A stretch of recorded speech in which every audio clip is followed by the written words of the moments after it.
If you're like me, you are very excited about ProRender, but getting a little confused in trying to add fingerprints to your glass objects. In this Cineversity 101 quick tip, I want to show you how to do exactly that. So basically, what we want to do is take our glass material, make a copy of it, and that copy will be modified with our thumbprint texture, maybe some bump. Then we apply it with an appropriate projection on top of the, or in place of, the original glass. So I've actually already done that here. So let me show you that.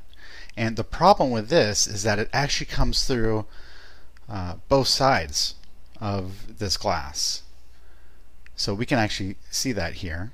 And the solution is to actually apply this to a polygon selection. Now if you want to see how I created this polygon selection tag, then you can watch the quick tip video that I've linked in the description.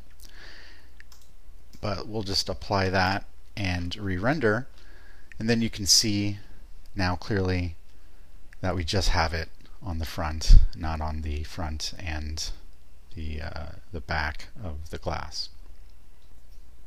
So if you're still having difficulty really seeing your fingerprint materials, then we're going to have to do something a little different. You can turn down the brightness of your transparency. Make it less transparent.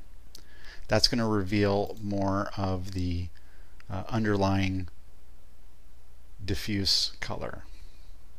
Now if you don't have a diffuse layer in your reflectance channel, then add one, because without it it'll probably just be black.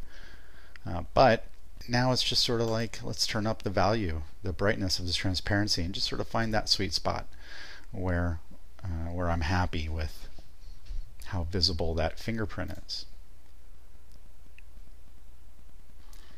And that's great. In this scene there's no floor. Now as soon as I add a floor in here, let's see if it's still as visible.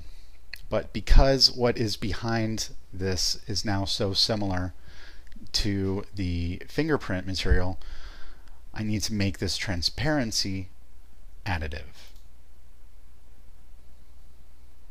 And now it's just, as you can see, way too bright. Now to compensate for that, we're going to go to the diffuse layer color and just turn down its brightness. And again, we're just going to sort of massage this slider around until we find a good value. You can see it better down at the bottom.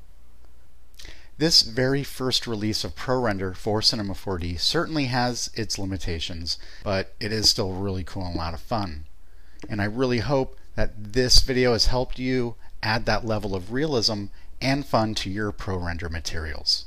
If you're interested in personalized training or project assistance, visit Cineversity1on1.com and visit Cineversity.com for more great tutorials and resources.